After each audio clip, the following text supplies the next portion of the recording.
Ang lalaking ito ay Koreano, ngunit siya ang may-ari ng pinakamalaking oil field sa Saudi Arabia. Kahit ang royal family ay kailangang magpakumbaba sa harap niya. Ang marangyang pamumuhay ni Dalgu araw-araw ay higit pa sa kayang maunawaan ng kahit sino. May isang kalsada sa disyerto na itinayo partikular para sa kanya. Palaging mahigpit na minamasdan ng hari ang bawat galaw ni Dalgu. Matagal nang nais ng hari na ipakasal sa kanya ang prinsesa upang magkaroon ng ugnayang pampamilya sa pamamagitan ng kasal. Ngunit hindi inaasahan ng hari na agad tatanggi si Dalgu, sapagkat aksidente niyang nalaman na mayroon siyang anak na babae na hindi pa niya nakikita sa loob ng 35 taon. Biglang nagkagulo ang buong royal family. Gayunpaman, iginiit ng hari na dapat magpakasal sina Dalgu at ang prinsesa sa loob ng 1 buwan. Kung hindi, kukumpiskahin ng hari ang lahat ng kanyang ari-arian at mga oil field. Sa totoo lamang, maging si Dalgu ay nahirapang paniwalaan ang lahat. Masaya siyang namumuhay bilang isang binata nang bigla siyang magkaroon ng 35 taong gulang na anak na babae. Umupa si Dalgu ng isang eroplano upang makabalik matapos ang maraming taon ng pagkakahiwalay. Sa gabi, habang nasa eroplano, ang kanyang mayamang aura ay nagpaibig sa flight attendant. Lumuhod ito sa kanyang tabi. Ngumiti siya ng maliwanag na parang bulaklak. Kung wala lamang ang kanyang assistant na si Abdallah, nais sana ng magandang babae na umupo mismo sa kanyang kandungan. Ngunit ngayon, bukod sa anak na babae na hindi pa niya nakikita, lalo pa siyang naging mausisa tungkol sa kanyang manugang na lalaki na nagtatrabaho sa isang bank na nagngangalang Hurim. Sa karaniwang araw, ang pinakahinahangaan ni Hurim ay ang kanyang kaklase noong high school na isa ng senior leader at may mayamang biyenan. Tungkol naman sa kanyang asawang wala sa hubog ang katawan, palagi siyang nadidismaya at pabigla-bigla ang ugali. Dahil sa kawalan sa kanyang puso, muling nag-alab ang pagnanais sa pagtataksil. Kahit na 10 taon na silang kasal, at kahit na laging nagtitiis ng sama ng loob at paghihirap ang kanyang asawa sa bahay ng kanyang asawa. Ang paglalakbay na hinihintay ni Jae Young sa loob ng 10 taon ay sa wakas natupad din, ngunit biglang inanunsyo sa airport ang pagpapaliban ng lahat ng flight dahil sa epekto ng bagyo. Nang marinig iyon, hindi napigilan ni Hurim ang lihim na pagngiti, samantalang agad namang nagalit si Jae Young sa mismong lugar. Ito ang unang pagkakataon ni Jae Young na sumakay ng eroplano at ang una rin niyang paglalakbay, ngunit kinailangan itong magtapos ng ganito. Biglang nagbago ang ugali ng tour guide at tinawag si Jae Young na parang isang langgam sa harap ng maraming tao. Lalong nagalit si Jae Young dahil dito. Agad siyang sumugod at hiniling sa lahat na kumuha ng mga larawan bilang ebidensya upang makahingi ng refund. Nakaramdam ng hiya si Hurim at mabilis na tumakas. Kakabalik lamang ni Dalgu sa bansa nang masaksihan niya ang eksenang ito. Ito ang unang pagkakataon na nakakita siya ng ganitong klase ng babae sa kanyang buong buhay. Hindi niya alam na ang masinop at maingat na langgam na iyon ang kanyang tunay na anak na babae na nahiwalay sa kanya sa loob ng 35 taon. Nakatayo sa sahig si Hurim at nakikinig ng palihim. Ngunit ang pusong namumulila sa Diyosa ay hindi na mapigilan. Nang marinig niya na nasa airport ang Diyosa, natakot siya at agad na ibinaba ang tawag. Sa sandaling iyon, nakita niya ang kanyang asawa at anak na papalapit sa kanya. Nataranta si Hurim at agad na tumalikod upang tumakas. Pagkatapos, muli siyang nakipag-ugnayan sa Diyosa. Nang marinig niyang may pagkakataon siyang makapunta sa Japan at magbabad sa hot springs kasama ang Diyosa,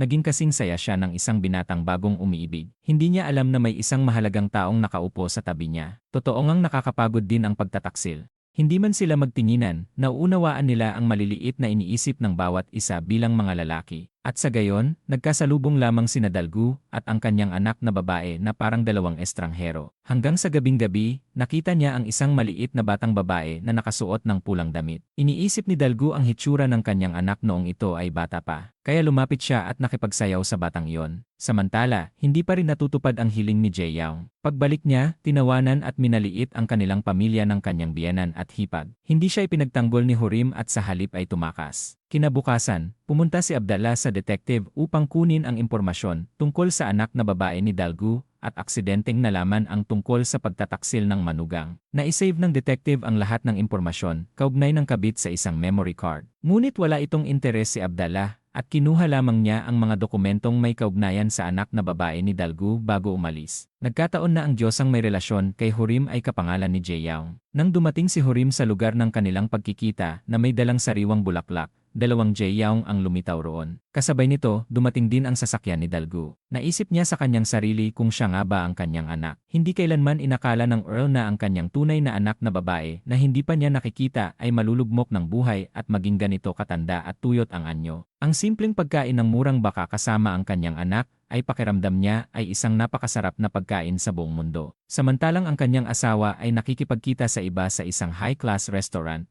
tinatamasa ang premium steaks at wine, at ang romantikong mundo ng dalawang tao. Ang kawawang babae ay palaging nasa bahay naghahanda ng hapunan at naghihintay sa pag-uwi ng kanyang asawa kasama ang kanilang anak na babae. Habang masayang naglalakad si Hurim sa shopping center kasama si Jae Young-bi, tumitingin ng mamahaling mga damit at designer bags, at pumupunta sa skincare counter kung saan ang isang bot ng night cream ay nagkakahalaga ng milyon-milyong won. Nakaisip siya ng paraan upang maprotektahan ang kanyang wallet. Una siyang pumili ng isang bote ng produkto at pagkatapos ay humiling pa ng 2 pang bote. Sa paraang iyon, nakuha rin niya ang ngiti ni Jae Young-bi. Habang si Jae Young-a ay patuloy na naghihintay ng walang muwang sa bahay hanggang sa gabi bago matulog, kinaumagahan ay dumating si Dalgu sa bank kung saan nagtatrabaho si Hurim upang makipagkita sa kanya. Medyo nalito si Hurim dahil dito. Direktang sinabi ni Dalgu na siya ang ama na hindi pa kailanman nakilala ni Jae Young, at matagal na siyang nag-exploit ng oil sa Saudi Arabia. Dahil natatakot siyang magtanim ng sama ng loob ang kanyang anak sa kanya, umaasa siya na maaari siyang purihin ni Hurim sa harap ng kanyang anak. Sinabi rin niya na inaanyayahan niya silang pumunta sa kanyang kaharian upang mamasyal. Sa sandaling marinig ni Hurim ang 2 salitang kaharian at siya, wala man lamang siyang oras upang makaramdam ng saya. Ang sumunod na mga salita ni Dalgu ay tila isang malakas na sampal na nagpagising sa kanya. Lumabas na ang babaeng tinutukoy ni Dalgu ay ang pinuno ng television production team na buong araw naghahanap ng mahuhusay na manunulat mula sa mga script. Natigilan si Hurim nang marinig iyon, habang mas detalyado ang paglalarawan ni Dalgu, lalo namang naging hindi panatag ang kanyang loob. Ang Jae Young na tinutukoy ni Dalgu ay hindi ang Jae Young sa kanyang pamilya. Sa huli, tila naghagis si Dalgu ng isang bomba sa kanyang mukha. Ang Jae Young na naging maswerteng anak at sentro ng relasyon ay hindi ang kanyang asawa. Naisip ni Hurim na umamin upang makakuha ng konsiderasyon, ngunit ayaw niyang mawala ang punong nagbibigay ng pera bago pa man niya ito tuluyang makuha. Sa gitna ng kanyang pagkalito, pinili niyang manahimik. Iwinagayway ni Dalgu ang kanyang kamay at agad na nag-invest ng 1,200,000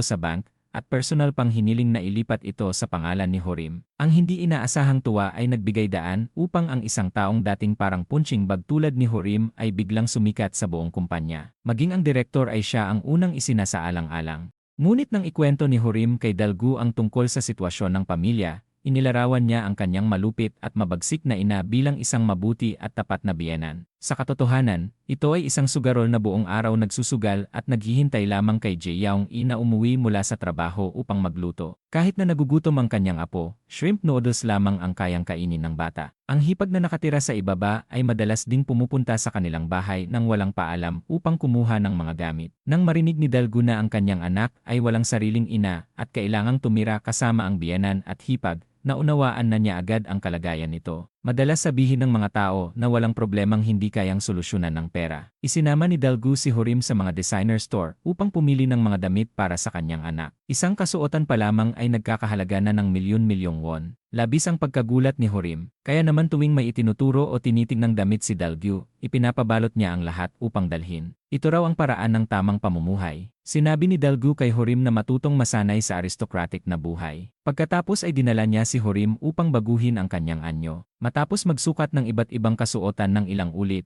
sa wakas ay pumili siya ng isang suit na bagay sa kanyang masamang imahe, na nagbigay ng pagkalito kay Detective Han na palaging sumusunod sa kanila. Hindi man lamang niya inisip na tratuhin ni Dalgu ng ganoon kabuti ang manugang na nagtataksil. Pagkaraan, dinala ni Dalgu si Hurim sa isang car store. Maging ito man ay luxury car o sports car, basta magustuhan ni Hurim ay bibilhin iyon ni Dalgu para sa kanya. Isang pangarap na habang buhay na mahirap maabot ng maraming tao. Ngunit para sa kanya ay napakadaling makuha. Ngunit para kay Dalgu, gaano man karami ang kanyang pera, walang paraan upang mabawi ang 35 taon ng pagkukulang sa kanyang anak. Agad namang ipinakita ni Hurim ang kanyang tunay na kulay, sapagkat sa kanyang paningin ay makapangyarihan ang pera sa lahat ng bagay. Ang pagkakaroon ng isang sikat at mayamang ama na may ganoong katayuan, at kusang naghanap sa kanyang anak, ay tila isang Diyos ng kapalaran na bumaba mula sa langit. Labis na nasiyahan si Dalgu sa kanyang mga salita. Biglang naalala ni Abdallah ang sinabi ni Detective Han. Ito ang ebidensya ng pagtataksil ng kanyang manugang. mayroon pa siyang ibang babae. Habang naglalakad sila, labis ang saya ni Hurim at hindi niya namalayang nakangiti siya ng palihim. May kumpiyansa rin siyang matutulungan niya si Dalgu na makilala ang kanyang anak. Doon nagsimulang magbago ang kanyang buhay. Biglang tumunog ang cellphone at nabasag ang masayang kapaligiran. Nang makita ni Hurim na si Jae-young-e ang tumatawag mula sa bahay, pakiramdam niya ay nahulog siya mula sa langit patungong impyerno. Nakita ni Dalgu na ang tumatawag ay ang kanyang anak. Sininyasan niya si Hurim na agad sagutin ang tawag, kaya napilitan itong sagutin yon. Kaagad namang binuksan ni Dalgu ang speakerphone. Tinanong siya ni Jae-young-e kung nasaan na siya at pinauwi siya upang linisin ang bahay. Biglang nagtanong ang bata kung si tatay ba yon. Halos mabunyag ang kanyang pagkatao dahil sa tinig ng bata. Hirap na hirap siyang mag-isip ng dahilan at sinabi niyang boses lamang iyon ng lie. Sa paraang iyon, nagawa niyang malinlang si Dalgu. Sinubukan ni Hurim na pigilan ang kaba sa kanyang dibdib at napabuntong hininga. Pagdating niya sa bahay, nagsimula siyang umikot-ikot kay Jae-young-e. Tinanong niya ito kung buhay pa ang kanyang ama. Narinig iyon ni Jae-young-e at inakala niyang nababaliw na ito sa pagnanasa sa pera. Ngunit hindi pa rin sumuko si Hurim. Patuloy siyang nagpakalunod sa ilusyon kung magiging biyenan niya ba talaga si Dalgu. Nagalit si Jae-young-e at inisip na ang kanyang biyenan ang may kagagawa ng kaguluhan. Patuloy na pinupunan ng biyenan ang ulilang babae at hindi sila tumitigil sa pagtatalo. Si Hurim naman ay mayabang na sumigaw at paulit-ulit na nagreklamo kung gaano kahirap ang kanyang pagtatrabaho araw-araw. Walang hiya pa niyang isinisi na ang kanilang miserableng buhay ay dahil kay Jae-young-e. Gabi na nang magkaroon ng kaunting oras si Jae-young-e upang ipagpatuloy ang pagsusulat ng mga kwentong mahal niya. Ngunit dahil sa mga salita ng kanyang asawa ay hindi siya makapag-focus. Tanging kapag kasama niya ang kanyang anak saka lamang siya bahagyang napapawi ang pagod at lungkot. Kinabukasan, naisa nang magsalita ng tapat si Hurim kay Jae-young-e tungkol sa kanyang biyenan na si Dalgu, ngunit hindi niya alam kung paano sisimulan. Inakala ni Jae-young-e na nais na niyang makipaghiwalay, kaya agad niyang sinabi na maghiwalay na sila. Pagkatapos magsalita ay tumalikod siya at naglakad palayo ng walang pag-aalinlangan. Nakita iyon ni Hurim at mabilis siyang hinila pabalik at ipinaliwanag ang hindi pagkakaunawaan ng kanyang ama na inakala siyang manugang, pati na rin ang paghihintay ni Dalgu sa restaurant upang makipagkita sa kanya, na totoo naman. Binigyang diin ni Jae-young-e na isa siyang anak sa labas. Hindi niya alam kung sino ang kanyang tunay na ama. Inakala niyang nagbibiro lamang si Hurim kaya hindi niya ito pinansin. Lalo na at mahirap paniwalaan na isang mayamang earl ang mag-akalang sila ay magkasintahan. Ngunit nang sabihin ni Hurim ang tungkol sa resulta ng DNA test, sandaling natigilan si Jae-young-e at hindi alam ang gagawin. Lalong natakot si Hurim na malaman ni Dalgu na siya ay may asawa at nangangambang baka hindi na niya makita ang sinasabing anak kinabukasan. Pareho silang nahulog sa kabuluhan ng mga problemang bigla na lamang sumulpot. Matapos ang maraming taon ng pagtitiis, ang matagal nang nagpipigil na si Jae-young-e ay nagpunta sa isang nightclub upang magpakawala sa unang pagkakataon. Labis ang pagkagulat ni Hurim sa biglaang pagbabagong ito sa kanya. Kahit sa kanyang mga panaginip, hindi niya inakalang magiging ganoon ang kanyang asawa. Ngunit dahil sa bugso ng damdamin, nalasing si Jae-young-e at nagkamaling makapasok sa sasakyan ni Dalgu. Nakilala siya agad ni Abdallah ngunit hindi nagsalita. Nang makita niyang hinahabol siya ni Hurim, mabilis niyang isinara ang pinto ng sasakyan upang maitago ang sitwasyon. Habang bahagyang nakainom si Dalgu sa loob ng sasakyan pauwi, napansin niya ang isang lasing na ginang na may malalaki at magaspang na hita sa kanyang kotse. Ang hindi maipaliwanag na tagpong iyon ay agad nagpagalit sa kanya. Kaagad niyang tinanong si Abdallah kung ano ang nangyayari. Sinabi ni Abdallah na hindi angkop ang babaeng iyon para sa kanya. Ang sagot na tila walang kaugnayan ay lalong nagpagalit kay Dalgu at hindi niya alam ang sasabihin. Ngunit nanatiling kalmado si Abdallah. Ipinasa pa niya ang responsibilidad ng pagpapasok sa babae sa sasakyan kay Dalgu. Paulit-ulit din niyang pinaalalahanan si Dalgu na panatilihin ang isang elegante at marangal na asal, na lalo pang nagpasiklab ng kanyang galit. Iginiit ni Dalgu na itapon palabas ng sasakyan si Jae-young-e, ngunit kakaiba ang paninindigan ni Abdallah. Pinilit ni Abdallah na dalhin ang lasing na si Jae-young-e sa police station. Sa huli, hindi na nakipagtalo si Dalgu at hinayaan na lamang si Abdallah na gumawa ng mabuting gawain. Dahil sa sobrang kalasingan, inakala ni Jae-young-e na masamang tao siya kaya natakot at gumapang paalis upang tumakas. Nang makita niya ang isang malaking puno sa harap niya, inakala niyang hita iyon ng isang lalaki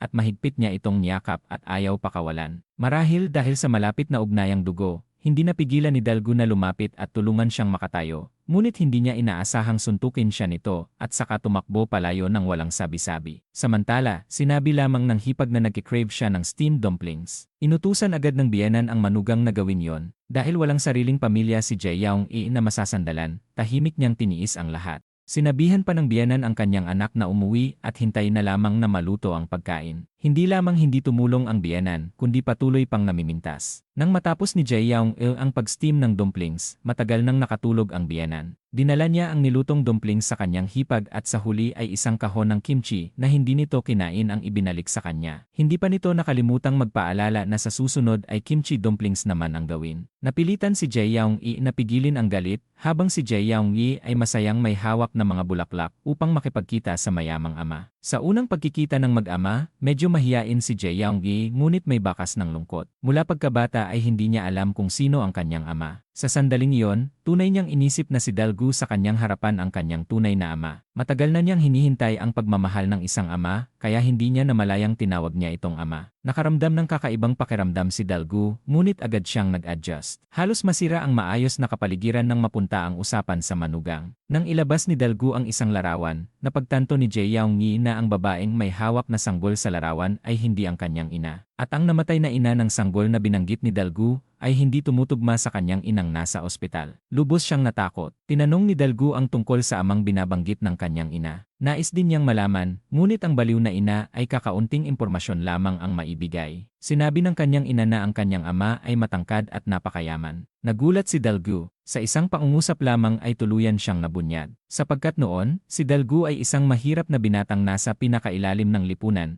at ang ina ni Jae Young ang kanyang unang pag-ibig na hindi niya kailanman makakalimutan sa buong buhay niya. Umuwi si Jae Young-i at nagsimulang hanapin ang kanyang mga larawan noong siya ay bata pa. Ngunit kahit anong hanap niya, walang tumutugma. Ang realidad ay nagbagsak sa kanya mula sa langit patungo sa kailaliman ng bangin sa isang iglap. Ang magandang panaginip ay parang roller coaster na biglang bumagsak. Ngunit malinaw ang katotohanan sa kanyang harapan. Sa kabilang banda, habang iniisip ng detective ang lahat, lalo niyang hindi maunawaan kung bakit ang babaeng may karelasyon ngayon ay nagmamaneho ng sports car, samantalang ang tunay na anak na babae ay naging isang miserableng ginang. Matapos magsiyasat, natuklasan niyang may nag-edit ng dokumentong ibinigay niya kay Abdallah. Lubos na nagulat ang detective. Hindi niya inaasahan na pinagpalit ni Assistant Yang ang mga dokumento ng dalawang tao. Nang mapagtanto niya ang pagkakamali, agad siyang lumuhod upang humingi ng kapatawaran. Nagduda si Dalgu kaya nagpasya siyang personal na imbestigahan ang orphanage kung saan lumaki si Jae Young mula pagkabata. Kasabay nito, nakatanggap si Jae Young-i ng isang misteryosong tawag. Lumitaw ang taong nasa likod ng peking pagkakakilanlan bilang anak. Siyempre, walang libreng pagkain sa mundong ito. Si Yang Young ay orihinal na isang nangungunang espiya at hacker ng Saudi Arabia, at ang pagiging assistant ay isa lamang takip upang ilihis ang atensyon ng iba. Ngayon ay nais niyang makipagtulungan kay Jae Young-i upang makakuha ng mas malaking pera. Ngunit labis nilang minaliit si Dalgu at labis nilang pinahalagahan ang sarili. Siya ay isang sundalong nakatagpo ng oil kapalit ng kanyang buhay sa malawak na disyerto. Isa pa siyang maladyos na presensya sa International Intelligence Network, kaya hindi siya isang taong madaling hulaan. Noong early 80s, nagkaroon ng isang kaso ng paglibing sa isang North Korean worker na gumulat sa buong mundo. Pinatay ng mga magnanakaw ang lahat ng bihag. Isang katawan lamang ang hindi natagpuan. Ang taong iyon ang kasalukuyang si Dalgu. Dahil sa kanyang pambihirang tapang, iginalang siya ng hari ng Saudi Arabia. Kalaunan ay tumanggap siya ng titulo at teritoryo. Bagaman ginawa ng hari ang lahat upang panatilihin siya roon, may kutob pa rin siya sa kanyang puso. Hinayaan niyang magpanggap sina Hurim at ang kanyang anak sa harap niya. Ang layunin ay mahuli ang malaking isda sa likod ng lahat at ang taksil. Habang kontento si Jae Young-i sa kanyang mga kalkulasyon, biglang lumitaw ang isang grupo ng mga taong nakaitim at may hindi kilalang pinagmulan na may balak siyang patayin. Mabuti na lamang at naisalba siya ni Dalgu sa tamang oras. Hindi inaasahan na ang tunay niyang layunin ay protektahan ang kanyang anak.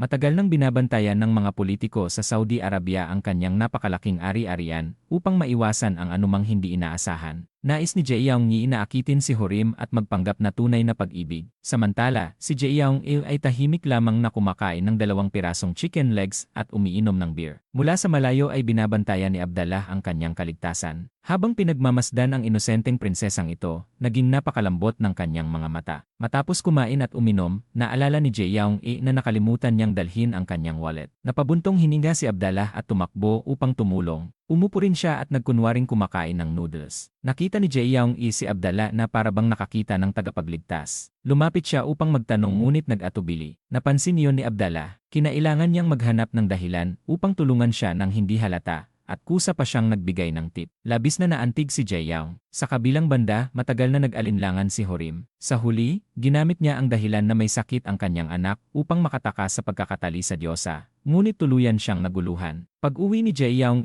napansin niyang matagal na pala siyang sinusundan ni Abdallah. Gaano man siya katalinong tumanggi, nagpanggap itong hindi nakaunawa. Sa bawat hakbang niya ay sumusunod ito. Nang makita ni Abdallah si Horim na palihim na nakamasid sa malapit, tinapik niya ang balikat ni Jaeyoung bilang pamamaalam at umalis agad. Kinabukasan, hindi matanggap ni Jaeyoung ang katotohanan, kaya nakipagkita siyang muli kay Horim. Sinadya niyang maghintay sa daraanan ni Jaeyoung pauwi. Nang makita niya ang kanyang target, agad siyang tumayo, niyakap si Horim at hinalikan ito. Ngunit ang nais lamang ni Horim ay makipag-date at hindi magkaroon ng iba pang relasyon. Hindi niya kailanman inisip na iwan ang kanyang pamilya. Nang makita niyang naroon si Abdallah, napilitan siyang aminin ang totoo na hindi siya ang tunay na manugang. Ang tanging hiling niya ngayon ay mapatawad siya ni Jaeyoung, ngunit kahit ipinaliwanag niyang para lamang iyon sa trabaho, labis ang galit ni Jaeyoung at hindi nakinig sa kanyang mga paliwanag. Pinilit niyang pigilan ang pagkadismaya sa kanyang puso at mahinahong pumasok sa bahay. Natulala si Horim at nang makita ang kanyang likod na nanginginig sa pag-iyak,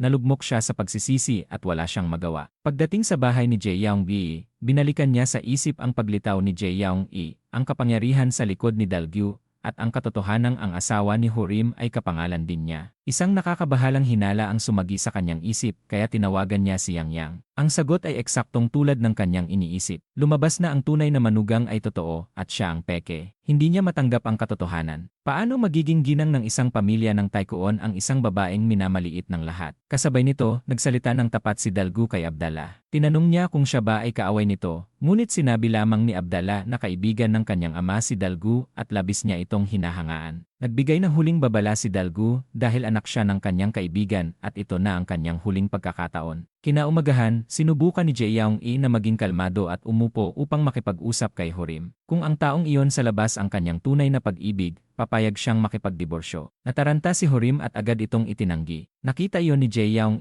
kaya sinabi niyang hanggat sasabihin niya ang totoo, pipigilan niya ang kanyang galit at magpapanggap na parang walang nangyari at patatawarin siya. Nangako siyang hindi siya magagalit upang lakasan niya ang loob na magsabi ng totoo. Ngunit nang mabanggit ang dalawang salitang pagtataksil, tuluyang nawalan ng kontrol si Jaeyoung. Alam ni Horim na siya ay may kasalanan kaya hindi siya lumaban. Hinayaan niyang habulin at saktan siya ni Jaeyoung mula sa sala hanggang sa silid. Ang tanging hangad niya ngayon ay sana ay agad kumalma ang kanyang asawa. Kinabukasan, pumunta si Dalgyu upang hanapin ang detective. Nais niyang maghiganti at alamin kung sino ang nasa likod ng lahat. Kinuha ng detective ang isang kopya ng dokumento at ibinigay iyon sa kanya. Hindi niya inaasahan na ang sangkot pala ay ang National Intelligence Department. Malinaw niyang ibinunyag ang kanyang tunay na pagkakakilanlan at pati ang totoong pangalan ng Earl noong siya ay nasa North Korea. Tahimik ding tutulong ang Intelligence Bureau kay Dalgyu sa kanyang mga gusot na may kaugnayan sa Saudi Arabia. Binuksan ni Dalgyu ang bag ng mga lihim na dokumento. Sa loob nito ay ang lahat ng impormasyon tungkol sa kanya, isang DNA test report, at isang larawan ng kanyang tunay na anak na babae. Nang makita niyang ang babae sa larawan ay ang lasing na ginang, bigla siyang tumigil sa pagtawa. Naisip niyang tiyak na may pagkakamali. Kinabukasan, matagal na nag-ayos at nag-makeup si Jaeyoung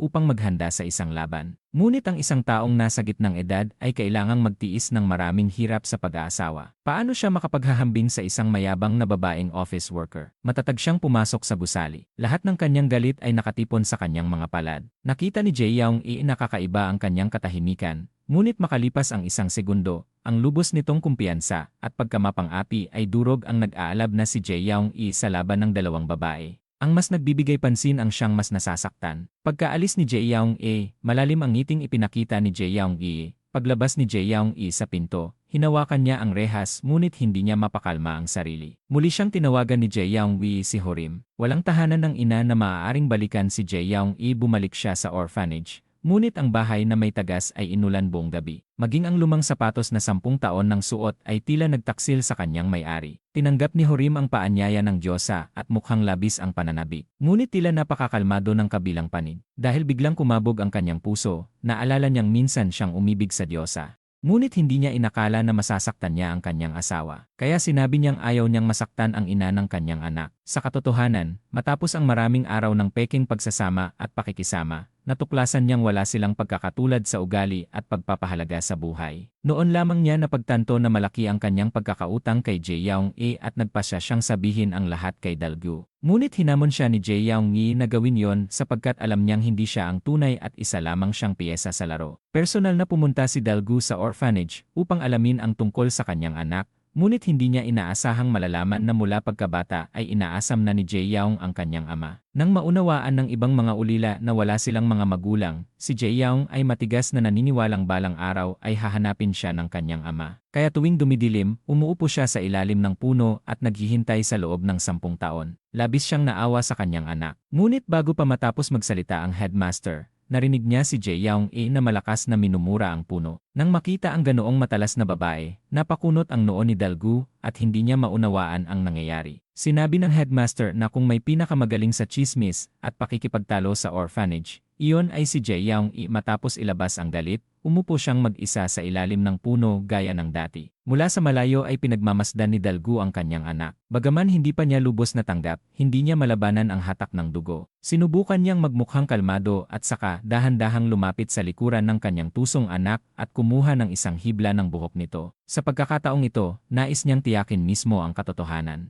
Sinadya pa niyang asarin siya nang makita niyang luma ang suot nitong sapatos. Napahiya si Jae-young-e at ibinaba ang kanyang mga paa. Matagal na niyang hinihintay ang kanyang tunay na ama matapos ang maraming taon ng pagkakahiwalay. Ngunit wala pa rin siyang alam sa lahat. Ang mga salitang pampalubag loob ni Dalgu ay bahagyang nagbigay ginhawa kay Jae-young-e sa mundong ito. Lahat ay dumaraan sa pait at tamis, sa pag-akyat at pagbaba ng buhay. Sa katunayan, ganoon ang buhay ng bawat isa. Itinaas niya ang kanyang ulo upang pigilan ang pagpatak ng luha. Malungkot na pinagmamasdan siya ni Dalgu. Inanyayahan niya si Jae-young-e na sumama sa kanya, ngunit tinanggihan siya. Nang siya ay paalis na, muli siyang bumalik sa kanyang anak. Hinubad niya ang kanyang sapatos at iniwan iyon para sa kanya. Umalis siyang nakayapak. Hinabol ni Hurim si Jae-young-e hanggang sa orphanage. Bagaman labis siyang nalito nang makita niyang suot nito ang isang pares ng sapatos na panlalaki, hindi siya naglakas loob magtanong. Tahimik lamang siyang nanatili sa kanyang tabi. Sinimula ni Jae-young-e ang susunod na hakbang. Kusang loob niyang sinabi kay Dalgu ang totoo na hindi siya ang kanyang anak. Malinaw sa magkabilang panig ang lahat. Nang makita niyang malamig itong ngumiti at walang reaksyon, muli siyang sumubo. Sinabi niyang ang pagputol ng mga hindi kailangang ugnayan ang pinakamabuting hakbang. Hindi niya inaasahan na ang walang malay na kilos nito ang magbibigay sa kanya ng maling pag-asa. Kinabukasan, nakuha ni Dalgu ang resulta ng DNA comparison. Kay Jae-young-e tiyak na siya ang kanyang tunay na anak.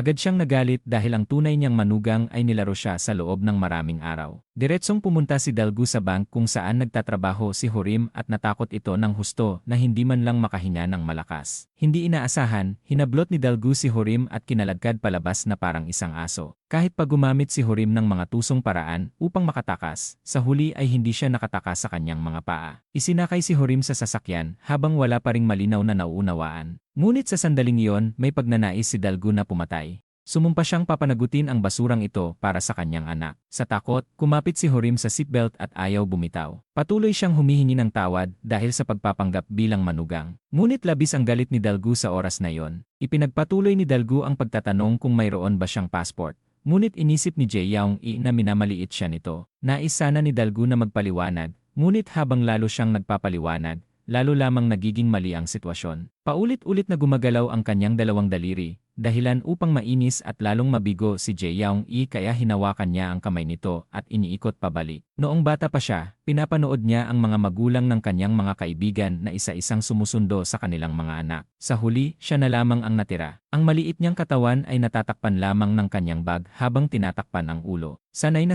siyang tumakbo sa ulan ng ganoon sa mahabang panahon. Pagkalipas ng 30 taon, muling nangyari ang eksenang iyon. Matapos ang sandaling pagkalito, muling tumakbo si Jae-young-e sa ulan. Ngunit sa pagkakataong ito, may payong na biglang sumilong sa kanya. Ang huling ikot ng tadhana ay nagsimulang kumiling pabor sa kanya. Hindi niya alam na ang taong nagpaikot ng gulong ng swerte para sa kanya ay ang amang hinanap niya sa loob ng 35 taon. Plano ni Dalgu na magdaos ng isang napakalaking seremonya upang formal na tanggapin muli ang kanyang anak. Makikipagsabuatan si Hurim sa kanyang anak upang gamitin ang lahat ng paraan para mailayo si Jae-young-e pagkatapos nito. lihim niyang sinundan ang kanilang paglalakbay. Sinabi ni Dalgu na ngayon, ano ang mga tiyak na hakbang na dapat gawin. Umaasa si Hurim na masalubong ni Jae-young ang lahat ng berdeng ilaw. Sapagkat sa buong buhay niya, hindi naging madali ang lahat para sa kanya. Kaya umaasa siya na sa hinaharap ay maging mas magaan at mas maginhawa ang kanyang buhay. Nang isakay ni Jae-young ang kanyang anak sa bus, ang mga kalsadang karaniwang masikip sa trapiko ay naging napakaluwag sa araw na yon. Dinala ni Dalgu si Hurim upang pumili ng mga damit para kay Jae-young.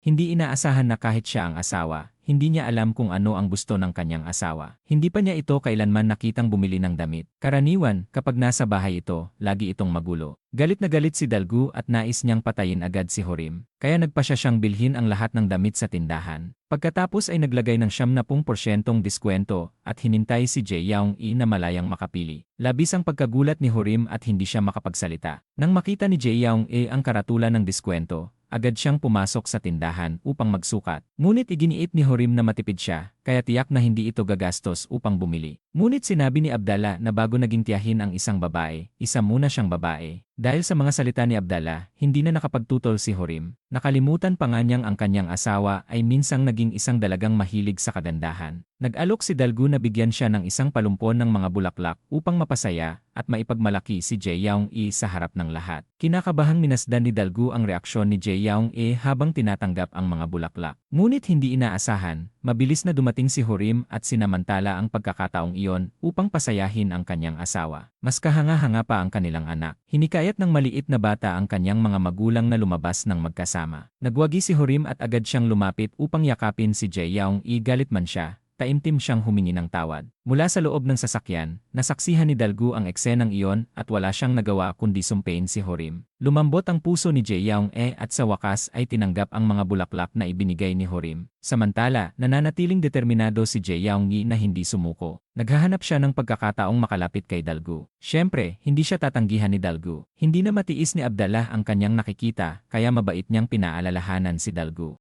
Ilang araw lamang ang nakalipas, anak mo pa siya, ngunit mula ngayon ay hindi na. Habang kumakain ang dalawang mag-asawa ng hapunang sunod-sunod na inihahain, patuloy silang nagugulat. Una ay maling putahe ang naihain, pagkatapos ay binawi ito sa pamamagitan ng isang plato ng matatamis na pagkain. Nang marinig ito, tuwang-tuwa si Jae-young na parang bata at agad na kumain ng isang malaking subo. Tinanong ni Hurim kung gusto ba niya ang pagkain iyon. Walang mali siyang sumagot na siyempre gusto niya. Hanggat babae siya, magugustuhan niya ito. Bahagyang nadismaya si Hurim. Nakalimutan na rin ni Jae-young na dati ay mahilig siyang kumain ng matatamis na pagkain. Habang nakatingin kay Jae-young biglang nakaramdam ng pait ang puso ni Hurim. Sinamantala niya ang pagkakataon upang lumabas at iulat ang sitwasyon kay Dalgu. Ngunit napagkamalan ito ni Jae-young na muli siyang nakikipag-ugnayan kay Jae-young.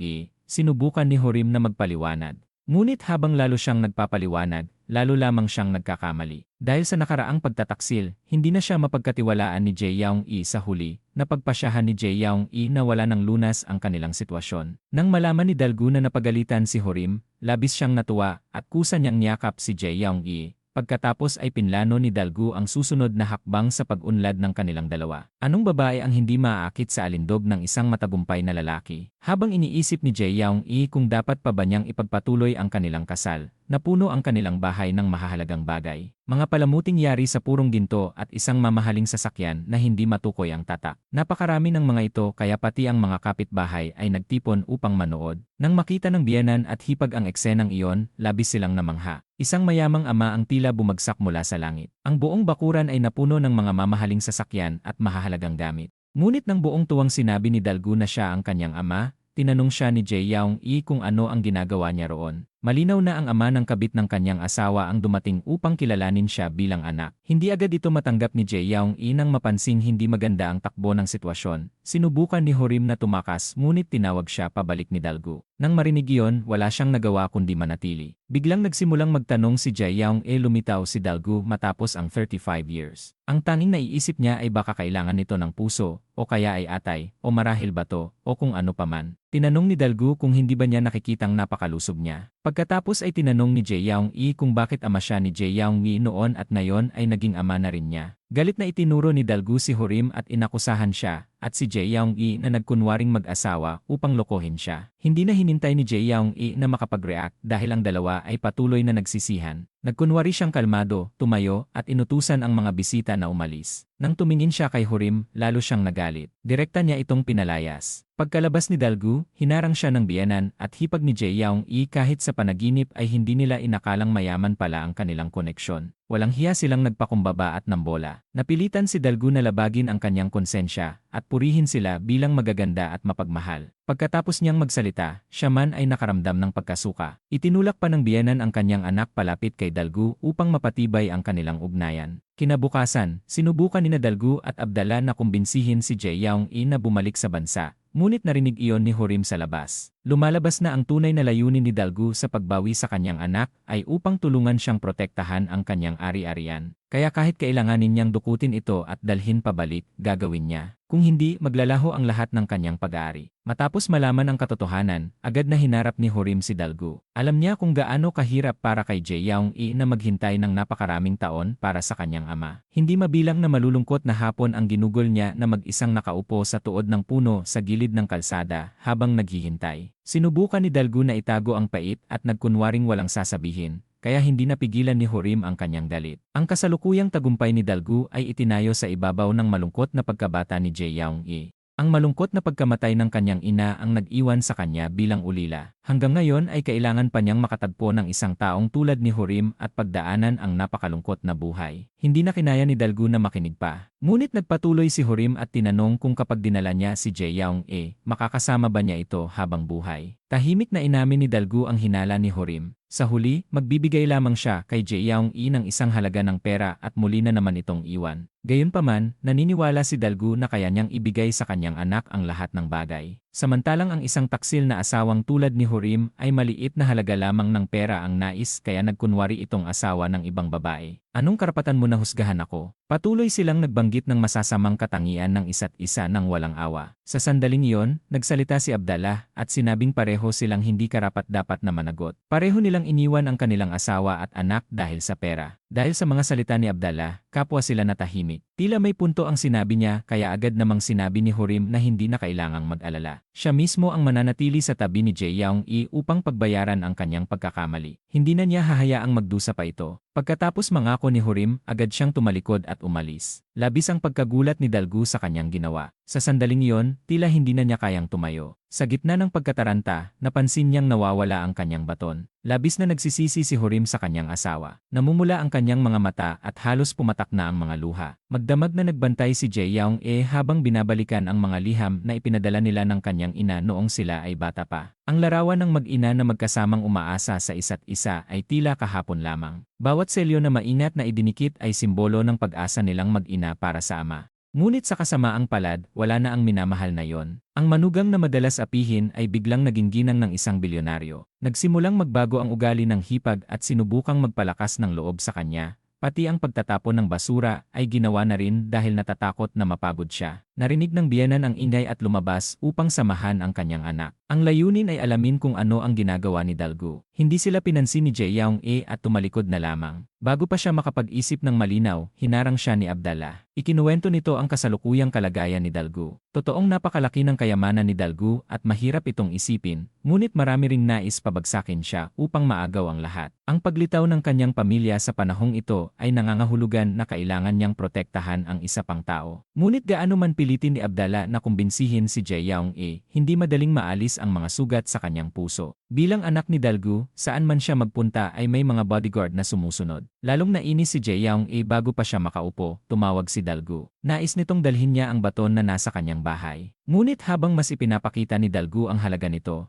lalo namang gustong pahirapan ni Jae Young-i ang sitwasyon. Kaya nagsimula silang magtalo sa telepono, pareho ang mainit ang ulo. Halos mabaliw sa galit si Dalgu dahil kay Jae Young-i nagkasundo silang magkita sa isang coffee shop. Nang makita ni Dalgu ang anyo ni Jae Young-i na kahawig ng kanyang ina, siya ay natigilan. Napakabilis ng paglipas ng panahon. Noon ay mga pabigla-biglang bata pa lamang sila. Para bang bumalik si Dalgu sa nakaraan. Agad siyang lumapit at biglang tinawag ang pangalan ng kanyang asawa, dahilan upang magulat si Jae Young-i pag-uwi sa bahay. Nagkalat sa buong bakuran ang mga gamit na nasa bill ang biyenan at hipag ay labis ang tuwa at hindi mapigilan ang pagtawa. Kalmadong sumagot si Jae-young-i na iyon ang mga naunang dote na hindi pa niya natatanggap. Pagkatapos noon, sinabi niya sa kanyang biyenan na huwag na siyang pahirapan pa sa hinaharap. Matapos niyang sabihin iyon, dumiretso siya sa kanyang silid. Alam ni Hurim na tumanggap si Jae-young-i ng napakaraming pera mula kay Dalgu, kaya sinisi niya ito sa ginawa niya. Maari bang wala na siyang dignidad? Hindi siya nag-atubiling sabihin na ang kanyang dignidad ay tinapakan na ng kanyang biyenan 10 taon na ang nakalipas. Kaya wala na siyang maipagmamalaki ngayon. Nang makita ni Hurim si Jae-young-i na ganoon, hindi niya alam kung ano ang sasabihin. Ngunit ang lalaking nakaitim sa labas ng pinto ay nagsimulang kumilos. Noong gabing iyon, kusa si Hurim na nagkwento sa kanyang anak bago ito matulog. Maingat at may tiyaga niyang inalo ang kanyang anak hanggang sa ito ay makatulog. Tahimik na nakinig si Jae-young-i sa usapan ng mag-ama. Isa yung kwentong mahirap ilarawan. Noong unang bahagi ng 80s, halos mabaliw ang mga bansa sa paghahanap at pagkuha ng langis, at kabilang doon si Dalgu na nagtungo sa Saudi Arabia upang makipagsapalaran. Sa ilalim ng matinding init, muntik nang mamatay si Dalgu at halos lamunin ng disyerto. Ngunit bigla niyang natuklasan ang tila regalo ng Diyos, na siyang bilyon-bilyong kayamanang patuloy na umaagos, kaya umabot sa rurok ang kanyang buhay. Maging ang buong Saudi Arabia ay napilitang igalang siya. 35 taon ang lumipas, bumalik si Dalgu sa sariling bayan upang hanapin ang anak na babae na hindi pa niya kailanman nakilala. Ngunit ang mga pangyayari ay lampas sa kanyang inaasahan. Ang karelasyon ng kanyang manugang sa pagtataksil ay sa kanya naman bumaling. Ang taong ito ay nais gamitin ang kanyang impluensya upang makaakyat sa mas mataas na antas, marahil dahil sa epekto ng hormones na nakaapekto sa kanilang damdamin. Ang mga mata ni Dalgu habang nakatingin kay Jae-young-i ay sumailalim sa isang radikal na pagbabago. Kinabukasan, pumunta si Jae-young-i kay Jae-young-i upang humingi ng tawad.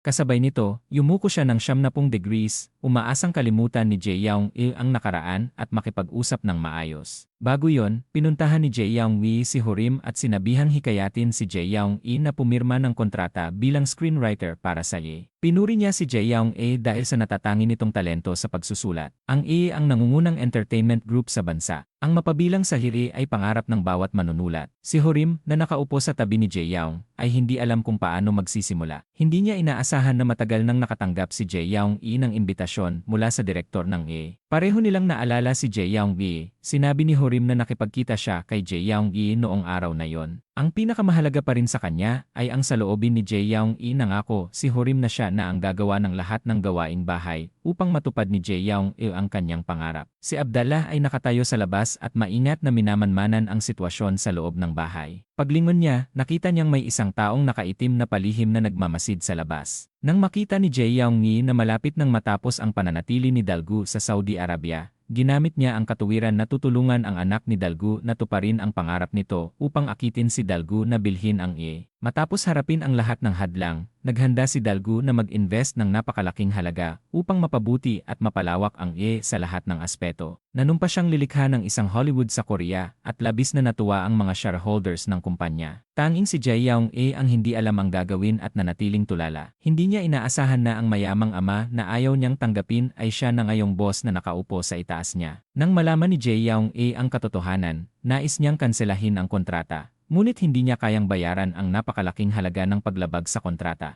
Nais niyang ibenta ang apartment at bookstore na binili ni Dalgu para sa kanya upang mabayaran ang breach of contract. Ngunit nalaman niyang hindi pa nakapangalan sa kanya ang mga ito. Galit na umalis si Jae-young-i, kusang nagpasya si Dalgu na ipahayag ang tunay na pagkakakilanlan ni Jae-young-i sa loob ng ilang araw. Malinaw na ipinahayag ni Jae-young-i ang kanyang matibay na pasya na hindi niya tatanggapin ang kanyang ama kahit mamatay pa siya. Tinamaan ng tapang ni Jae-young-i ang kahinaan ni Dalgu. Agad niyang sinabi na siya lamang ang maaaring magpanatili ng kanyang ari-arian. Natulala si Jae-young-i ng matagal. Hindi pa rin siya makalma. Tanging si Abdallah ang nakaalam na hindi iyon ang tunay na ibig sabihin ni Dalgu. Ngunit ang mag-ama na parehong matigas ang ulo ay patuloy na hindi sinasadyang nasasaktan ang isa't isa. Humagulgol si Jae-young-i sa sakit. Matagal na nakaupo si Dalgu sa loob ng sasakyan, ngunit hindi pa rin siya makalma. Inutusan niya si Abdallah na sundan si Jae-young-i upang matiyak na makauwi ito ng ligtas. Pagdating ni Dalgu sa parking lot, hinarang siya ng mga asasin mula sa Saudi Arabia. Kalmado siyang nagtanong, ngunit mabilis at desidido ang kanyang mga galaw. Maliwanag na natakot ang grupo sa kanya. Sa paggamit lamang ng isang baton, nagawa niyang patumbahin ang grupong iyon. Kaagad pagkatapos, bigla siyang nahilo at agad na nagdala si Abdallah ng tulong. Matapos sandaling itanong ang kalagayan ni Jae-young-i, hindi na nakatayo si Dalgu at bumagsak sa lupa. Nalaman ni Jae-young-i ang nangyari at kahit panlabas siyang kalmado,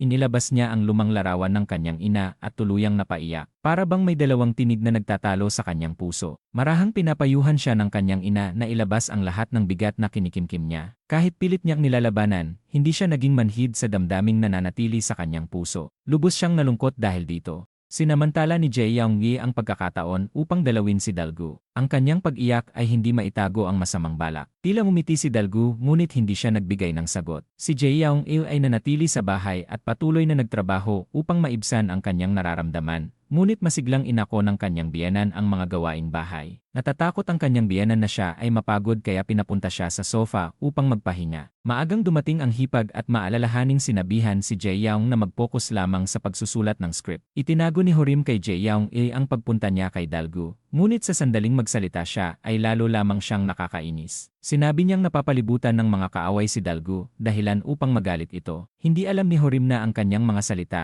ay bunga lamang ng pag-aalalang parang pagmamahal ng isang ama, kaya napahiya ang Earl at hinabol siya upang suntukin. Sa sandaling iyon, dumating din si Jae Young-i upang bumisita. Nang makita ito ni Dalgu, nagkunwaring nahimatay siya, dahilan upang mataranta si Jae Young-i. Ngunit ibinunyag ni Horim na nagbibiro lamang ito. Sinipa ni Dalgu si Horim bilang babala. Matapos kabahang suriin ni Jae Young-i ang kalagayan ni Dalgu, sa wakas ay pinahiga siya sa kama. Hindi man nila sabihin, pareho nilang minahal ang inosenteng si Jae Young na nasa tabi nila. Nagkunwari si Dalgu na nanghihina at pinaartehan si Jae Young-i na siya ang pakainin. Ngunit sa halip ay inabot lamang niya ang chopsticks, kaya napilitan siyang gamitin yon. Hindi siya nasiyahan at nagsimulang magpanggap. Nagkunwari siyang nanginginig at hindi makakuha ng pagkain. Nang makita ito ni Horim, nainis din siya, at dahil hindi siya pinansin ni Dalgu at patuloy na nagkunwari, diretsong siya na ang nagsubo ng pagkain dito. Pinipigilan ni Dalgu ang pagnanais na saktan si Horim. Isa-isa namang isinubo ni Horim ang bawat pagkain sa kanyang bibig.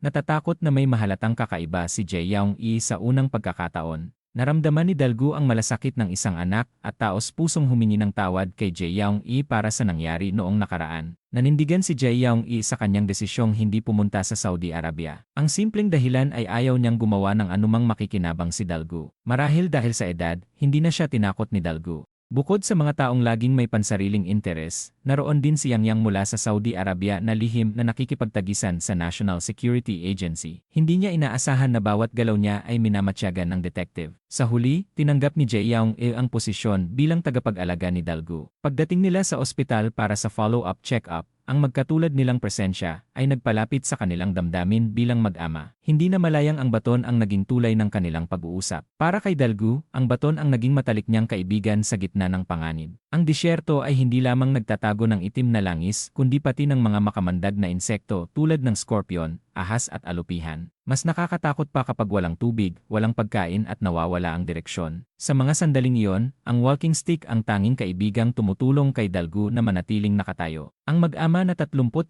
taon nagkahiwalay ay bihirang makapag-usap tulad ng normal na ama at anak. Hindi magaling magsalita si Dalgu at madalas lamang siyang magpatawa upang mapasaya ang kanyang anak. Habang nakahiga sa scanner, paulit-ulit niyang inalala ang bawat pagkikita nila ni Jae Young-i. Hindi siya mapanatag sa buhay may asawa nito. Kaya sumugod siya sa bangko at hinila palabas si Horim. Nagpasya siyang bigyan ito ng malaking regalo upang agad ma-promote bilang branch manager ng bangko. Ngunit ang unang kondisyon ay ang diborsyo. Nangako siyang bibigyan si Horim ng kinabukasang kahit magtrabaho pa ito ng 30 taon ay hindi nito maiisip. Basta handa lamang nitong pakawalan si Jae Young-i anuman ang mangyari. Ayaw na ni Dalgu ipagkatiwala si Jae Young-i sa lalaking ito. Hindi ito tungkol sa nararamdaman ni Jae Young-i kundi sa sariling dignidad ni Dalgu na hindi matanggap ang sitwasyon at itinuring niya itong kabayaran sa mental na pinsala ni Horim sakaling maghiwalay sila. Para naman kay Jae Young-i, gumamit si Dalgu ng isang plano. Kapag nagpakita lamang siya bilang anak ni Dalgu sa press conference ng AA,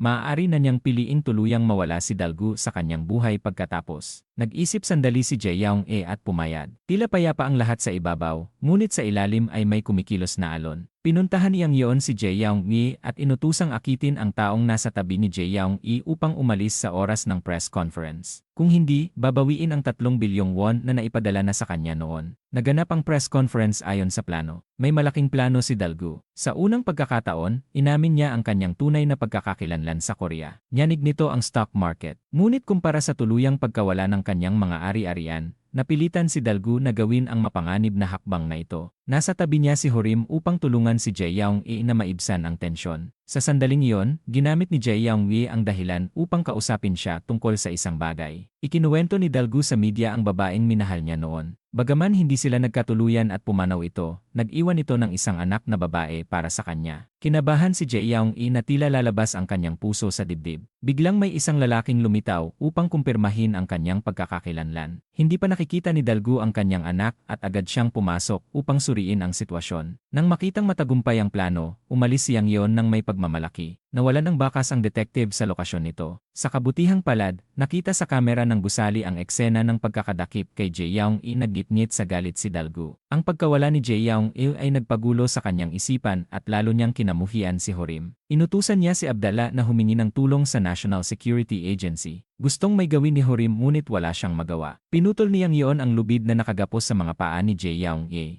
Kailangan lamang siyang panatilihin doon ng 3 araw at magiging maayos ang lahat. Unti-unting kumalma si Jae-young-e at napagtanto niyang si Yang Yeon ang dapat harapin. Umiiyak at nagmamakaawa si Yang Yeon para sa kanyang buhay. Ngunit nahirapan pa ring pakalmahin ni Jae-young-e ang galit na nag-aalab sa kanyang dibdib. Hinila ni So Jae-young-e ang buhok ni Yang Yeon at binugbog ito. Nang matapos ang lahat, hindi nakalimutan ni Dalgu na paalalahanan si Hurim na pag-isipang mabuti ang kanyang alok. Habang tinitingnan ang kanyang anak na hindi umuunlad, nagalit si Dalgu, ngunit wala siyang magawa noong gabing iyon. Takot pa rin si Jae-young at naalis na ang problema kay Hurim. Dahil sa init ng yakap, bahagyang kumalma ang emosyon ni Jae-young-e at pagkatapos ay ibinaon niya ang sarili sa mga bisig ni Hurim at nakatulog ng mahimbing. Si Hurim ay gising magdamag. Nag-aalala siya na baka maulit ang insidente ngayong araw at hindi niya maprotektahan si Jae-young-e sa huli. Tinanggap ni Hurim ang alok ni Dalgu. Tinanong ni Dalgu si Hurim kung dahil ba wala itong tiwala sa sarili na maprotektahan siya o dahil mas nasiyahan ito sa regalong inalok ni Dalgu. Umuwi si Hurim at ipinahayag ang kanyang nararamdaman. Inisip muna ni Jae-young-e ang kanyang anak. Hindi inaasahan na naisip na ito ni Hurim ng mas maaga. Sa halip na manirahan sa mahirap na lugar na ito, maaaring makapag-aral ang kanyang anak na babae ng ballet na siyang gusto ng munting bata. Hindi lamang sa amateur na extra classes, kundi maaari rin itong mamuhay ng may mas magandang kalidad ng buhay sa halip na sumunod sa kanyang ama na hindi kayang bumili ng damit prinsesa para sa kanya. Hindi na rin niya kailangang mamuhay ng sobrang tipid at maghirap para lamang kumita. Hanggat gugustuhin niya, lahat ng dati niyang marangyang pangarap ay madaling matutupad. Sa unang pagkakataon, narinig niya itong paulit-ulit na minamaliit at kinukutya ang sarili. Nadurog ang puso ni Jae-young-e at napaluha siya. Biglang bumalik sa kanya ang mga hindi malilimutang alaala. Ang kasal ang tanging pagkakataon sa buhay ng isang babae upang pumili para sa kanyang sarili. Pumili ng magiging kapamilya. Kung mali ang mapiling kabiyak, mali rin ang magiging natitirang bahagi ng kanyang buhay. Mararanasan niya ang lahat ng paghihirap sa buhay. Mga suliranin, may taong darating sa iyong buhay upang iparamdam na maganda ang mundo at pagningasin ang iyong liwanag. Ngunit may taong papatayin ang lahat ng ilaw sa iyong buhay. Kaya maaaring hindi laging masaya ang mga babae, ngunit kailangan pa rin nilang maging malinaw ang isip. Nag-alinlangan si Jae-young-e at agad na hinabol at lumabas upang tingnan kung iniwan na ba ni Hurim ang kanyang asawa at mga anak. Umaasa na lamang ngayon si Hurim na mabuhay ng mas maayos ang kanyang asawa at mga anak. Nakatayo si Dalgu at pinagmamasdan ang dalawa mula sa malayo. Tinanong niya ito kung bakit iniisip nito na ang ama na hindi nagpakita sa nakaraang 35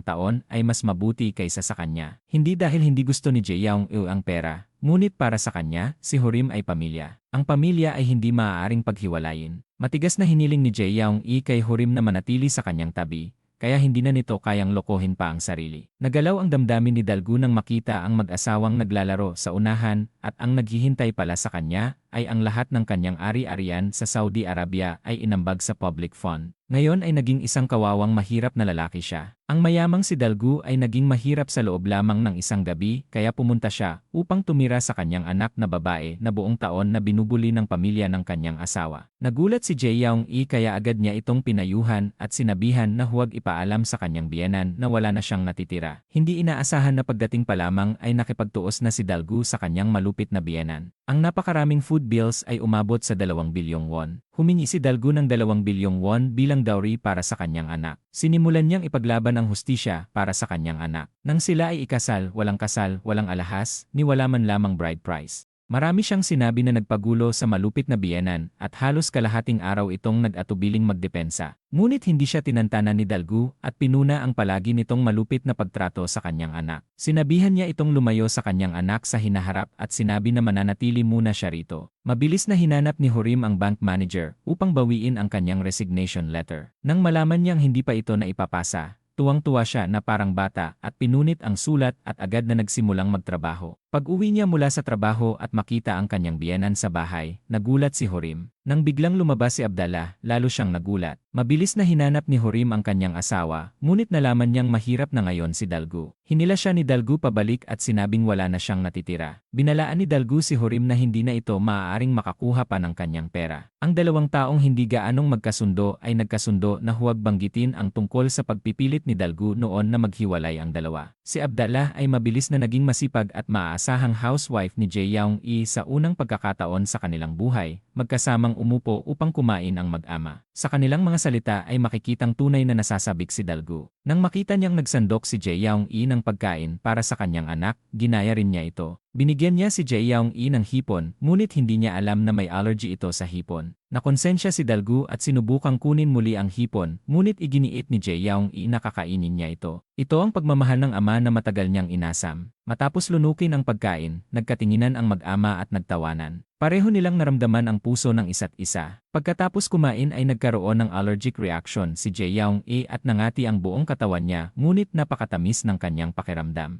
Tiningnan ni Jae Young-i ang sarili sa salamin habang ang pangit na kalooban ay nakatago sa likod ng kanyang malaanghel na mukha. Maging siya ay labis na kinamumuhian ang sarili. Ang wasak na si Jae Young-i ay sa wakas naalala ang kanyang ina, ngunit nang pumunta siya sa sanatorium, malamig na urna ng abo na lamang ang natira. Ang araw na pumanaw ang kanyang ina ay siya ring araw na dahil sa pera ay sinuway niya ang kanyang konsensya at dinala si Dalgu sa libingan ng ina ni Jae Young-i upang magbigay galang. Bumagsak siya at malakas na umiyak habang sinisisi ang kanyang ina sa pag-alis noong araw na yon. Hanggang ngayon ay sarili pa rin ang iniisip niya habang nakatingin sa notebook na naiwan sa ibabaw ng mesa. Bawat pahina ay nagtatala kung gaano siya kamis ng kanyang ina. Hindi na nahintay ang walang katapusang pananabik at pagsisisi hanggang sa huli. Huwag subukang baguhin ang puso ng isang tao, kundi matutong mabilis na itigil ang pananakit. Huwag sayangin ang iyong maliwanag na buhay dahil sa isang taong hindi karapat-dapat. Dumating ang prinsesa ng Saudi Arabia mula sa malayo upang iulat na ang Prime Minister ng Saudi Arabia ay nagbabalak na makilahok sa politika. Hindi lamang siya kumuha ng mga dayuhang puwersa upang hulihin ang anak ni Dalgu, kundi hinikayat din ang lahat ng miyembro ng National Assembly na bumoto para sa pag-apruba. Kumpiskahin ang mga oil field at mga ari-arian ni Dalgu na inambag sa public fund. Si Dalgu ang tanging pag-asa ng hari. Ipinahayag din ni Dalgu ang kanyang puso sa Saudi Arabia na minsang nagbigay sa kanya ng kaluwalhasyan. Kaya niyang isuko ang kanyang ari-arian at dignidad o maging ang kanyang buhay. Labis na nag-alala ang prinsesa nang marinig iyon. Nais lamang niya na maging ligtas at masaya ang lalaking kanyang minamahal, ngunit ang mga sumunod na sinabi ni Dalgu ay nagbigay sa kanya ng kapanatagan. Napakabilis na kumalat ang balita tungkol sa pagkalugi ni Dalgu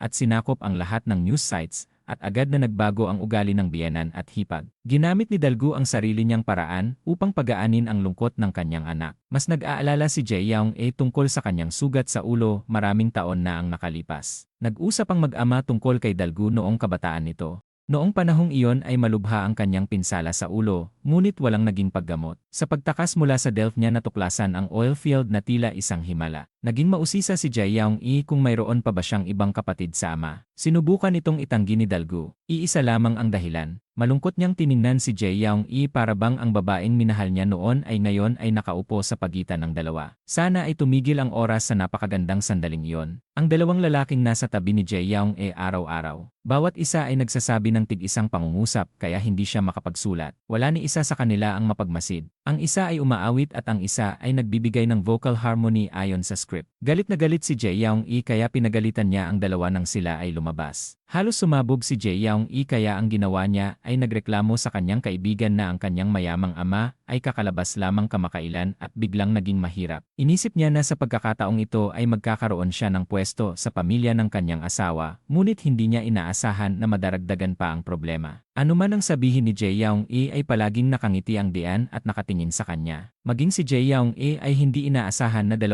oras na pala siyang nagsasalita tungkol kay Dalgu. Sabi na dahil sa isip, kaya palagi itong nababanggit. Sa panlabas ay tila may sama ng loob at nagrereklamo siya, ngunit sa totoo ay palagi siyang nangungulila. Ngunit tila tinutukso ng kapalaran ang mag-amang ito. Sadyang itinatago ni Dalgu ang kanyang karamdaman. Balak niyang manatili sa bahay ni Jae-young-e ng ilang araw pa at pagkatapos ay umalis. Tinanong siya ni Jae-young-e kung kumusta ang resulta ng pagsusuri. Nagkunwari si Dalgu na kalmado at sinabing siya ay napakalusob, ngunit sa loob-loob ni Jae-young-e ay may bahagyang kaba. Mabilis niyang ginamit ang pagkakakilanlan bilang kapamilya at pumunta sa ospital upang magtanong muli at nalaman na si Dalgu ay may Alzheimer's disease dahil sa matinding pinsala sa ulo noong kabataan niya at nadagdagan pa ng pressure at lungkot. Kamakailan na nagdulot ng sakit. Para bang may sama ng loob ang kapalaran kay Jae-young-e, mahirap nang ang makita muli ang kanyang ama, ngunit magiging panandalian pa ang kanilang muling pagkikita na tila roller coaster na magpapabagsak sa kanya mula sa langit patungo sa kailaliman ng bangin. Sumabog sa pag-iyak si Jae-young-e dahil sa awa sa sarili. Hindi niya kailanman inisip kung gaano kayaman ang kanyang ama ni kung gaano ito kagwapo at kakul. Ang nais lamang niya ay isang ama, ngunit ang munting kahilingang ito ay naging isang malayong bagay pa. Naawa si Jae-young-e kay Dalgu dahil mag-isa nitong dinadala ang kanyang karamdaman kahit matagal siyang nagkimkim ng galit sa kanyang ama. Ang sandaling ito ay naging walang katapusang sakit. Umupo si Dalgu sa harap ng pinagtatrabahuhan ng kanyang anak at tumangging umalis. Sinubukan niyang isa-isahing alalahanin ang lahat sa kanyang mga mata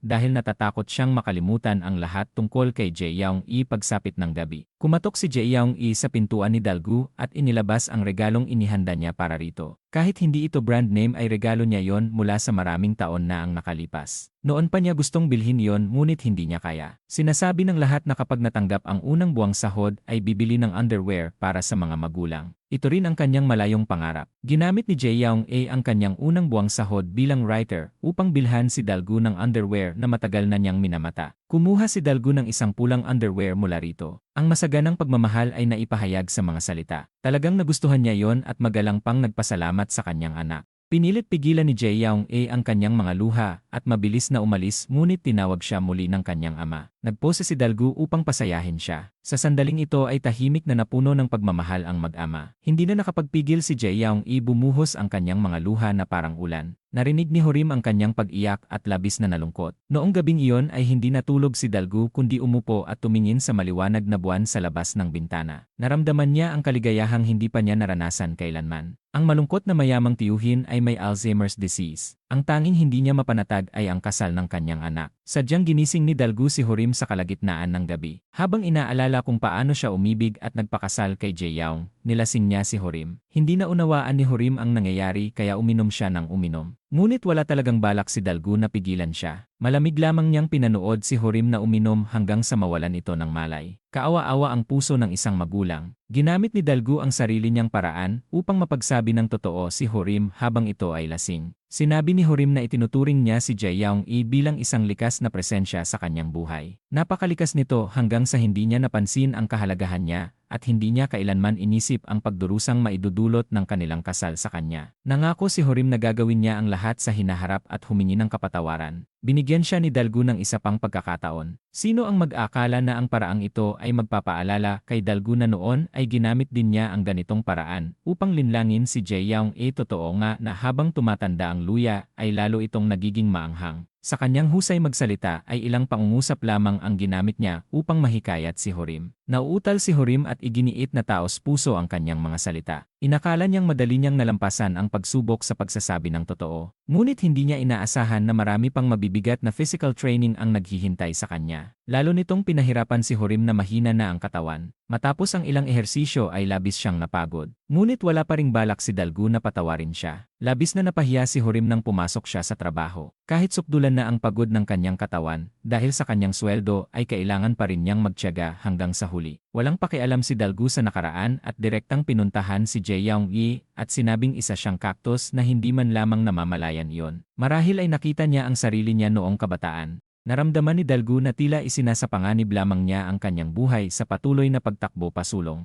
Mula noon ay nakalimutan niya ang mga taong tinubuan niya ng tinik. May ilan pang nasugatan at nagdugo dahil sa kanyang mga tinik. Ang kaibahan ni Dalgu sa karaniwang tao ay labis na hinangaan ni Jae Young-gi na palaging nag-iisang nakikipaglaban sa tuktok ng pyramid. Kasabay nito ay nahulaan din niya na alam na ni Dalgu sa simula pa lamang na hindi siya ang kanyang tunay na anak. Sinabi ni Dalgu na bilang isang ama ay hindi siya maaaring magkaroon ng damdaming lalaki at babae kapag kaharap ang kanyang anak. Tumingin si Jae Young-gi sa lalaking nagbigay sa kanya ng napakaraming pag-aalaga. Biglang nanghina ang kanyang puso. Ano man ang mangyari, isa pa rin siyang babae. Sa kanyang subconscious ay nais din niyang kilalanin siya ni Dalgu. Nais din niyang makasama ito. Taos pusong humingi ng paumanhin si Jae Young-gi sa paglalagay kay Jae Young-i sa panganib. Hindi niya inaasahan na hahantong sa ganito ang lahat. Binigyan siya ni Dalgu ng isang business card. Iyon ang bagay na ipinangako niyang magbibigay sa kanya ng mga pakpak. Ngayon ay napuno si Jae Young-gi ng masidhing damdamin para sa lalaking nasa harapan niya. Ngunit magalang siyang tinanggihan ni Dalgu. Hindi na malinaw ang kanyang alaala ngayon. Marahil sa susunod na pagkikita nila ay hindi na niya makikilala ang taong nasa harap niya. Ngunit hindi alam ni Dalgu na matagal nang alam ni Jae Young-gi ang tungkol sa kanyang karamdaman. Ang natitirang ipon ni Dalgu ay kinuha at pinamahalaan ni Jae Young-gi, binigyan lamang siya at si Abdallah ng 130,000 won bawat buwan. Partikular pang inutusan ni Jae Young ang kanyang anak na magsanay ng multiplication kasama ang kanyang lolo araw-araw mula ngayon. Kapag nagkamali siya ay dapat niyang pitikin ang kanyang ulo. Nakita iyon ni Dalgu at alam niyang pinapasunod siya sa isang routine. Ngunit sumunod lamang siya. Nang marinig niyang aksidenteng tinawag siya ni Jae Young-i na ama, agad niya itong kinumpirma. Ngunit ang mas ikinababahala ni Abdallah ay wala na silang pera ngayon. Ngunit tuwang-tuwa si Dalgu na parang isang bata. Dahil dito ay buwan-buwan niyang nararamdaman ang saya ng pagkakaroon ng pocket money. Biglang naging masipag at profesional na family nanny si Abdallah. Sinuri ni Dalgu ang toilet at buong pusong inisip kung paano ito matatapos ng mabilis. Bilang resulta ay nagbuhos siya ng ilang balde ng tubig at palabas na sana nang harangin ni Jae Young ang pinto at pilitin siyang bumalik. Sa huli, matapos baguhin ang isang pangungusap, bayani niyang ipinahayag na gagawin niyang parang toilet ng 7-star hotel ang toilet matapos ang sunod-sunod na mapanirang aksyon. Kahit seryoso siya at walang pinalampas na sulok, nang buksan ni Jae Young-i ang pinto ay muntik na siyang mabaliw. Humingi pa si Dalgu ng dagdag na pera. Sa unang pagkakataon na pumunta si Dalgu sa sauna, nakita niya si Abdallah na may suot na scarf na may sungay ng kambing sa ulo. Paulit-ulit niya itong kinutya at pinagtawanan dahil sa pagiging hangal at saka naman niya ito sinuot sa sariling ulo. Nag-selfie pa siya kasama si Abdallah at ipinost iyon online. Nang makita sila ni Hurim ay pakiramdam niya ay nananaginip lamang siya. Habang nais ni Jae Young na lumikha pa ng magagandang alaala, buong lakas niyang hinila si Dalgu na takot sa init papasok sa sauna. Ngunit hindi nagtagal ang magandang tanawin. Nahatulan ng Prime Minister ng Saudi Arabia na ibalik ang oil field at mga ari-arian ni Dalgu. Ngunit naalala niya na minsang sinabi ni Jae Young-i na kahit wala siyang pera ay magugustuhan pa rin siya nito. Kaya pabigla-biglang nais ni Dalgu na ibalik sa lipunan ang lahat ng kanyang ari-arian. Inakala niyang sa ganitong paraan ay mas magugustuhan siya ni Jae Young-i, ngunit nakalimutan niyang matipid ang kanyang anak. Nagalit si Jae Young-i. Nagtampo rin si Abdallah dahil hindi siya nakipag-usap sa pamilya tungkol dito. Pakiramdam ni Hurim ay lalo pang lumalala ang karamdaman ni Dalgu. Kaya nagsimulang magtalo ang dalawa. Labis na nainis si Jae Young-i sa kanila. Ngunit talagang hindi alam ni Dalgu kung ano ang kanyang nagawang mali. Sinabi ni Jae Young na hinahangaan siya ng lahat dahil muli siyang naging mayaman. Hindi niya maintindihan kung bakit kailangang magbigay ni Dalgu ng pera sa iba. Ipinaliwanag man ni Dalgu na ang pagbabalik ng mga ari-arian sa lipunan ay hindi nangangahulugang siya ay magiging mahirap. Hindi pa rin komportable si Jae Young-i dahil napakalaking desisyon ang ginawa niya. Pagkasabi nito ay agad niyang pinaalis ang mga bisita at si Dalgu ay pinalayas ng sariling anak mula sa bahay. Nang bigla siyang bumalik sa buhay ng pinakamayamang pamilya, nakaramdam siya ng kakaibang paninibago. Ang pagkain ng mag-isa ay nagdulot sa kanya ng matinding pakiramdam ng kawalan. Kaya inutusan ni Dalgu si Abdallah na alisin ang kalahati ng mga upuan. Ngunit kahit ganoon ay hindi pa rin siya mapalagay. Pagkatapos ay tinawag niya ang lahat upang sabay-sabay kumain.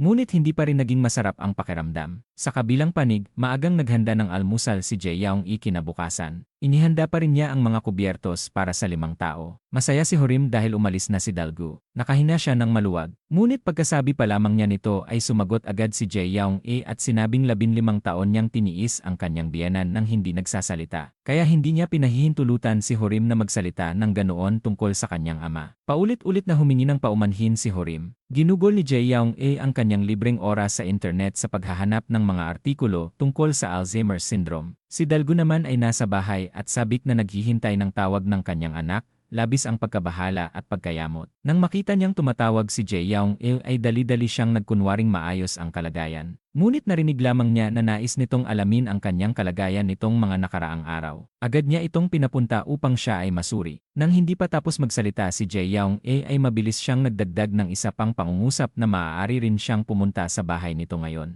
Ngumiti si Jae-young-il at sinabihan siyang ipagpatuloy lamang ang pagsasanay. Ang sinabi sa kanya noon ay ayos lamang. Maghintay ng 1 linggo bago magpa-follow-up examination. Tahasan siyang tinanggihan sa telepono. Kinabukasan ay nagsimulang magpadala si Dalgu ng sunod-sunod na mensahe ng pag-aalala sa kanyang anak. Minsan ay sinasabi niyang may sunog sa building ng may nakatakas na mamamatay tao mula sa kulungan. Ngunit ang sagot lamang ni Jae-young-il ay, sa wakas ay naranasan niya ang pakiramdam na marinig ang kanyang ama na magsabi ng napakaraming bagay na matagal na niyang hiniling sa loob ng 35 taon. Sa panlabas ay tila pinupunan niya si Dalgu sa pagiging makulit. Ngunit ang kanyang mga mata ay puno ng kaligayahan at pagmamalaki. Hindi inaasahan na sinundan pa siya ni Dalgu hanggang sa tindahan ng traditional medicine. Nagkunwaring napadaan lamang at pumasok upang batiin si Jae-young-il. Pinagmalaki pa ni Dalgu ang kanyang mga nagawa sa araw na iyon. Hindi niya inaasahan na ang comment section sa ilalim ng huli niyang larawan na ipinost online ay puno ng mga humihingi ng pera. Nais ng lahat na bigla na lamang magkaroon ng biyenan na tulad ni Dalgu. Hindi nagtagal ay dumating ang araw ng pagsusuri. Inaliw muna ni Jae-young-il si Dalgu at sinabing hindi niya hahayaang palitan ng mga hindi kilala ang kanyang diaper sa hinaharap. Nang marinig ito ay nabigla si Dalgu. Kung dumating man ang araw na iyon ay buong tatag niyang ipagtatanggol ang kanyang dignidad. Hindi niya kailanman idadamay ang kanyang anak at aalis siya sa lugar na iyon magpakailanman. Ngunit paano naman maiiwan ni Jae-young-il ang kanyang ama? Marahil ay biyaya ng Diyos na ang resulta ng muling pagsusuri ni Dalgu ay nagsabing wala siyang Alzheimer's. Opisyal na nabuksan ang pintuan ng kaligayahan para kay Jae-young-il. Kinailangan ni Dalgu ng 1 taon upang pumunta sa VIA at ayusin ang Overseas Development Project ng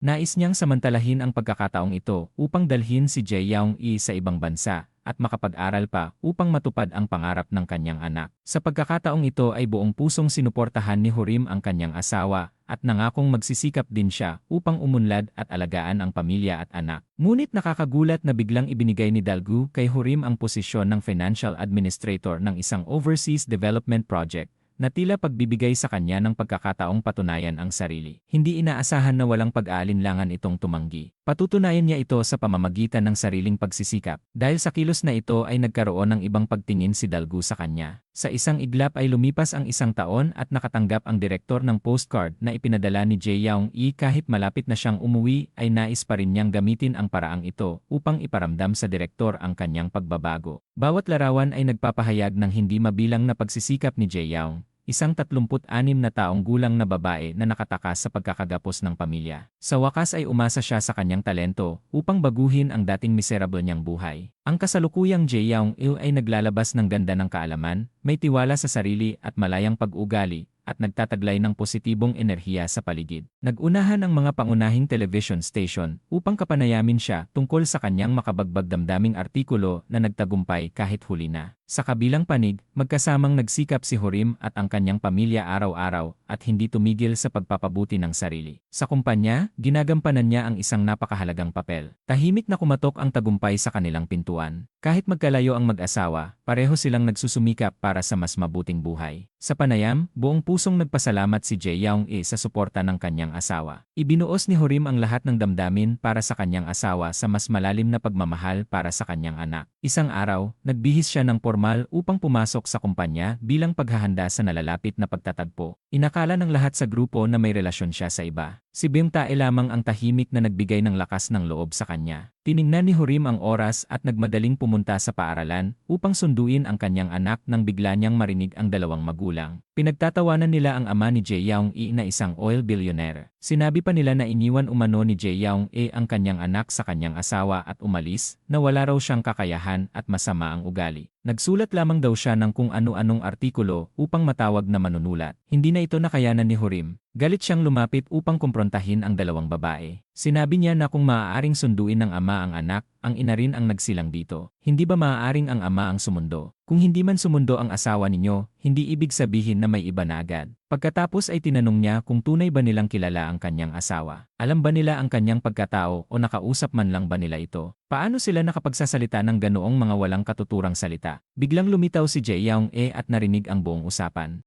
Sa daan pa uwi, kahit anong simula ng usapan ang gawin ni Jae-young, nanatiling malamig si Hurim kaya hindi niya alam kung ano ang gagawin. Nang makita ito ni Hurim ay tahimik siyang napangiti. Pagpasok sa silid ay hindi na nakatiis si Jae-young araw ng kanyang kaarawan. Hindi lamang siya nakarinig ng pagbati, kundi kinailangan pa niyang tiisin ang malamig na pakikitungo sa buong biyahe. Iyon pala ay nais lamang siyang sorpresahin ni Hurim, ngunit hindi pa tapos ang kanyang paghahanda, kaya naging ganoon ang kinalabasan. Lahat ay labis na napahiya. Hindi na matiis ni Dalgu ang pagiging palpak ng kanyang manugang sa lahat ng bagay. Hindi na rin nakapagpanggap si Hurim. Isang taon niyang hindi nakita ang kanyang asawa, kaya labis niya itong na-miss at halos mabaliw sa pananabik. Sa sandaling iyon ay biglang lumitaw ang isang maliit na batang lalaki. Pagbukas pa lamang ng bibig nito ay tinawag na niya si Dalgu na ama. Nagulat ang lahat sa biglaang paglitaw ng bata. Ipinaalala ng bata kay Dalgu na ang kanyang ina ay isang babae na nakilala niya sa Turkey 12 taon na ang nakalilipas. Mabilis na umiwas si Dalgu sa usapan. Hindi niya alam kung paano ipaliliwanag ito kay Jae-young. Sinabi lamang niya na hindi siya kasal noon, ngunit hindi niya sinabing wala siyang anak. Upang ipagdiwang ang matagumpay na pagbawi niya sa kanyang anak,